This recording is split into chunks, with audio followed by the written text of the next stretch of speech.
Good afternoon. Welcome to Midcap Radar. I'm Reema Tendulkar. With me is Sonal Bhutra, and these are the top stories that we're tracking at 1:30. Midcaps lag even as the market edges higher as the street looks ahead to the key inflation number in the US. Financials, auto, IT gain while realty and metals drag. Dalmia Bharat slips on likely profit booking a day after it inks a deal to buy the cement assets of JP Associates. Some concerns on clearances and closure of the deal also weigh. Polycab India stock hits an all-time high, gaining for the fourth straight day. Analysts say wire and cable makers saw good demand through October and November, led by B2C and B2B segments, and it will benefit from easing inflationary pressures. Sterling and Wilson Renewable Energy surges after Nuvama initiates coverage with a buy rating. The brokerage sees a four-fold rise in the company's EPC order book and expects it to benefit from RIL's new energy push.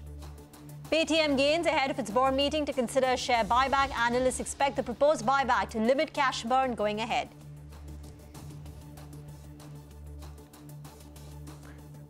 Okay, all right. Those are the top headlines that we are tracking on Midcap Radar.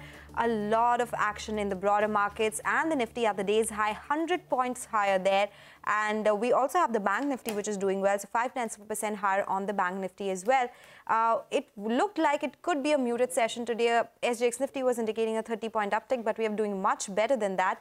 And it is really the PSU banking space which is firing up again. And Reema, IT, it was flavor yesterday for all the reasons which spoke about slower growth, but today it has come back. That is the second the second highest gainer today, up 1%. Indeed, Nifty IT was falling for 7 straight days in a row. So today there is that big rebound that you can see on the Nifty IT index. Infosys is now the top Nifty gainer with a rally of close to about 2%. But even the others, like HCL Technology, currently up 1.5%. TCS has gained close to about 1%. So big rebound seen in IT names across the board, but that comes on the back of heavy selling over the last 7 days. But let's get to our segment, Midcap Movers. Vivek is joining in to take us through the midcaps that are moving around in trade. Well, good afternoon. Quite a few stocks on our radar. First, we're looking at some of the stocks today that have hit fresh 52-week highs. First on our list is Alis Logistics. This particular stock continues to gain. BLS International Services, another stock that after a brief profit booking, that this particular stock saw again at a fresh 52-week high. And Kalyan Jewellers continues to surge in trade. Now, the one pack that's clearly doing very well in the market are the financials. Whole host of names even in the larger pack. The Bank Nifty is at a fresh high as well. Despite that, some of the stocks that we're highlighting, some of the smaller names, J&K Bank, South India Bank, DCB, UCO Bank. Moving on, we also have Union Bank today, Indian Bank, as well as Yellows Bank. All of these stocks are at a fresh 52-week high in today's trading session. Some of the stocks that have hit the volume buzzers or moving at significantly larger volumes compared to their 5-day or 10-day average. NCC today is moving up on strong volumes. LGS Enterprises, Orissa Minerals or OMDC moving up after a long time, and ADF Foods too today is up on very strong volumes. On the other hand, some of the losers, Dr. Lal, in fact, this particular stock in the last hour saw quite a sharp sell-off on back of reports in Delhi that there could be some free testing available. Reddington seeing a brief profit booking in today's trading session. Laurus Labs as well as Intostar, both of these stocks are down on strong volumes in today's session. All right, Vivek, thank you so much for taking us through those stocks in the broader markets. It's time to get a technical check on the markets. Rahul Sharma of Equity 99 Advisors is joining us now. Rahul, good afternoon. Thank you so much for joining us. Well, it turns out to be a strong day for our own markets. I expect this momentum to continue. What are the charts suggesting? Yes, good afternoon, Sonal. See, it's a great day for my market, I can say, with Nifty Bank making fresh highs and PSUs are shining and giving support to the whole market. And I think mid-cap and small-cap are also not behind. They are also showing great momentum. I think at current levels, if you see Nifty or any major indices, Nifty particularly has a strong support at 18,480, followed by 18,400, which looks like a very strong support right now. And on the upside, resistance remain at 18,660 levels for Nifty, followed by 18,740. And Bank Nifty, which is making fresh highs, has got good support at 43,360 and 43,150 levels. And I think the whole market scenario is looking like buying on declines, and one should not one should actually focus for stock-specific action as the indices are going with this. Okay, thank you very much. for that. But before we let you go, what about individual stocks? Today seems to be a day of all individual price action. The mid-caps are outperforming. The advanced decline ratio is healthy. What are the stocks that you have for us? Yes, definitely, Reema. See, first selection is from tire space. Balkrishna Industries is my stock, which is trading near 2100 levels. It's looking very strong on charts, which is now trading all above all important moving averages, especially 100 DEMA and 200 DEMA after a consolidation. So this breakout on daily charts looks very promising. I have set target at 2200 levels, and for this, one should follow stop loss at rupees 2050. Second selection is Bharat Forge, which is like is having good focus of the market right now. If you see the technical charts of Bharat Forge, it is looking very much bullish, and the horizontal line breakout with great volumes is available at daily charts. So the target for Bharat Forge is set at 950, and one should keep stop loss at 880 levels. All right. Thank you, Rahul, for joining us, taking us through your technical picks and individual stocks as well. With that, we'll slip into a break. On the other side, Chala Srisant, who's the MD at CCL Products, will be joining us to discuss the board approval for demerger of marketing and distribution division of coffee and FMCG products and also their business outlook. Stay tuned. Welcome back. You're still tuned into Midcap Radar on CNBC-TV18. Let's get talking to a company now, CCL Products. The board recently approved demerger of the marketing and distribution division of coffee and FMCG products of Continental Coffee into the parent. Chala Srisant, who is the MD at CCL Products, is joining us now to discuss this demerger, a lot more about it and the business outlook as well. Mr. Srisant, good afternoon. Thank you so much for joining us here on CNBC-TV18. First up, I wanted to understand the rationale behind this demerger. And once the demerger happens, what are the two entities? What will both these entities entail? So the main reason for this demerger is operational efficiencies, actually. The current subsidiary entity has two divisions. One is the branded business, the B2C segment, what we are selling as our brand Continental Extra, Special and Strong. And the other entity is the kiosk business. We've set up about 15 kiosks in Hyderabad in the metro stations. And this is a completely different type of a business model, which has now become self-sustaining by itself. So the idea behind the demerger is we wanted to consolidate all the brands in the parent company. And we wanted the subsidiary company to focus on expanding the kiosk model on a pan-India basis. But you said your brands is also a part of the subsidiary, right? We're still a little unclear about the division of your business. So the brand Continental Coffee and all the brands are actually owned by the private company. CCPL was created primarily as a distribution company. So now, because of this, we're consolidating all the brands, the marketing, the distribution, everything under the parent company. And tomorrow, we are also planning on launching on an international scale. So keeping all these things in mind, we have the exports efficiencies for coffee. So if you consolidate the brand, it'll be easier for us to launch outside India as well. Oh. So we are doing all this because we want to do this launch sometime next year. And we are preparing ourselves for that right now. Okay, so one of the reasons which you said is operational efficiencies why this demerger is taking place. And you also talk about cost savings which are expected to flow from more focused operational efforts. Have you quantified what kind of operational efficiencies or the cost savings that you'll see from this particular demerger? Can you quantify that for us?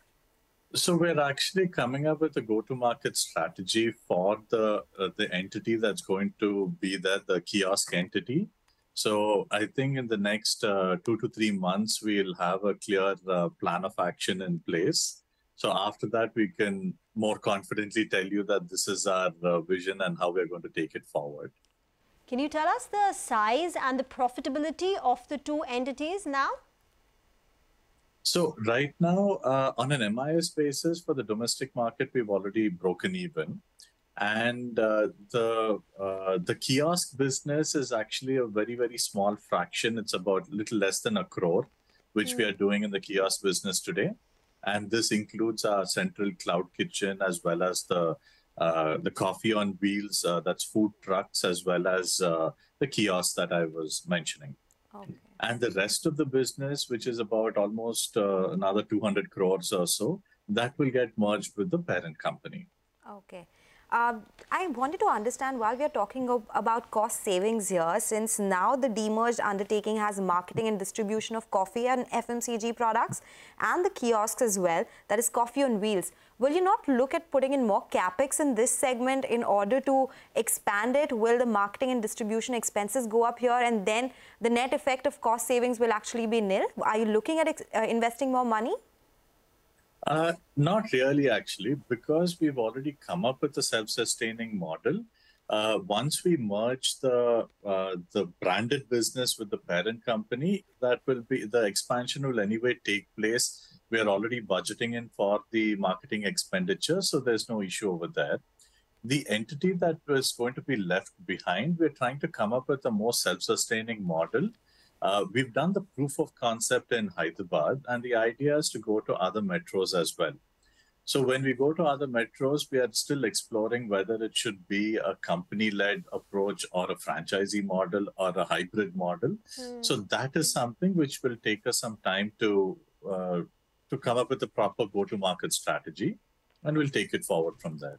Will the demerged entity be all? Will you look to list the demerged entity? It's too early for us to. What is the thinking? Contemplate that right now. It's going to be the same, Continental Coffee Private Limited.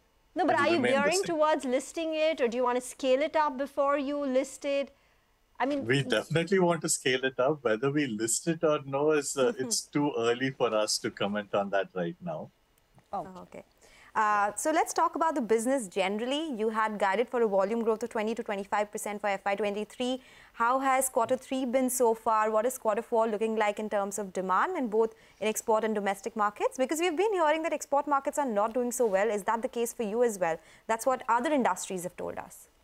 Okay. So fortunately for us, coffee is a product, let it be during recession, let it be during pandemic. Coffee sales have only increased. And fortunately, that's one of the things that we're seeing even now. Q3 is actually a peak period for us. And Q4 also, we already have our contracts in place at least 1 year in advance. So we are kind of already about 80% pre-sold for next financial year as well. Most of our customers, as you already know, our business model is we first sell and then cover the raw material. So we have good visibility at least for the next 1.5 years. Just the company which is going to be left behind in the listed entity, CCL Products now. Could you tell us the size and in terms of a revenue as well as margins? And once those cost efficiencies kick in, what could you scale up the margins to? Some numbers, Srishant. So if you're talking about our the branded business that we are talking about, it's about 200 crore revenue that's coming in from not only brand, but also from the private label domestic sales that is there. And right now, because of our expenses and everything else, our margins are actually on the lower side. But going forward, as our economies of scale increase, we're looking at a much higher number over the next couple of years. So eventually, our target is over the next 5 years, at least a 30-35% gross margin is what we are looking at. So that is our eventual objective. And once this consolidation takes place, it should be that much easier for us to achieve that objective. Okay, all right. It was a pleasure speaking with you, Mr. Srishant. Thanks a lot for joining us and telling us all about this demerger and the general demand on ground as well. That's the word coming in from CCL Products. With that, we'll step into a break. On the other hand, we'll get you specific stocks that are in focus and our special segment, Midcap Spotlight.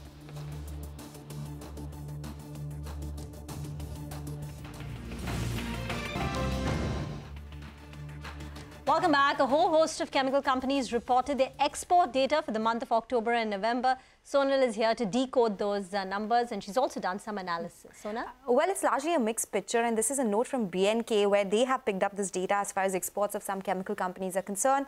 For SRF, it has been a mixed bag because their specialty chemicals did well, where it was a 45.5% growth on a YOY basis, but refrigerant sales, that were down 45%, leading to an overall growth of 19% on a YOY basis, but they were down 11% on a month-on-month basis. So there has been a decline on a month-on-month basis as far as exports are concerned. For Navin Fluorine, yes, sales were up 83% on a YOY basis, 42% on a month-on-month basis, but weakness was seen in the base business. So if we remove the impact of the Honeywell deal for HFCs, that is hydrofluorochemicals, the sales, the base sales are at 61 crore rupees, which is actually a decline of 16% on a YOY basis. So that does not look good for the company.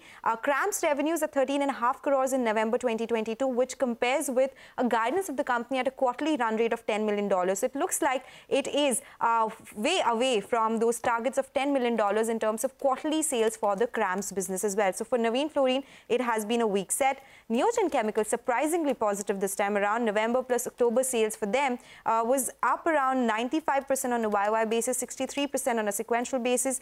PI Industries, their export business has always been very strong, and this is not any different in October and November.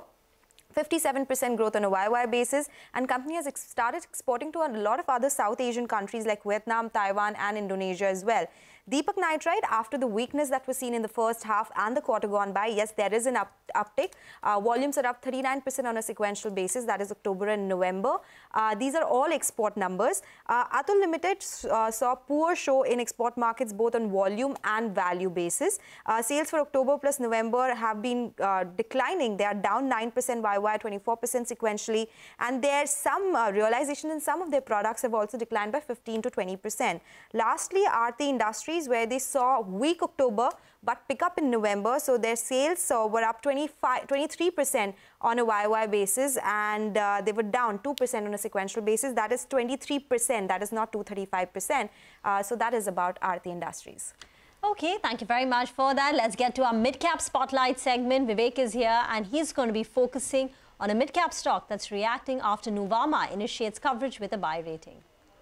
Well, good afternoon. A very interesting note by Nuvama on Sterling and Wilson Renewable Energy, not a stock that we talk about too often, but a very interesting note. Remember, Nuvama is the only brokerage that now has initiated coverage on this particular name. And so what is it that they've done? They've gone ahead and initiated coverage on the stock. They've given a buy rating, and they've kept the target price at 454 rupees a share. So how are they valuing the company? They're valuing the company at 6 times forward FY25, EV to EBITDA. And this, they say, compares favorably with, typically where global peers trade at 8 times. They believe that the discount that they've given actually captures in some of the worries that the company already has. But what is it that is driving their, buy stance as far as Sterling and Wilson is concerned? Number one, they believe that with the change in parentage or with the change in the ownership structure, they believe that the company sits at the fulcrum of Reliance's new energy plans, and they believe most likely, Sterling and Wilson will be getting the potential 20 to 25,000 crore orders as far as the solar installations are concerned. Also, they believe that the company's order book is poised for a V-shaped reversal as far as the last 2 years, which were a downturn, was concerned. What is it that they're saying? Globally, they're saying that the solar PV, order wins or capacity is poised to more than double as far as 2026 is concerned. And they believe that, the company is sitting right at the center of it, and they believe they can really benefit from this particular order uptick that can be witnessed on the back of that. Also, what they're saying, global solar capacity growth in excess of 15% CAGR is what is expected to be witnessed, and given the fact that the company enjoys inherent advantage of lowest solar EPC costs, they believe that the domestic solar capacity also can increase significantly. One more trigger that they believe that Sterling and Wilson enjoys. Lastly, what they're saying, recently order wins have started coming in. So orders worth almost 2,200 crores from NTPC, and an MOU signed for Nigeria project is something that also bodes well as far as Sterling and Wilson is concerned.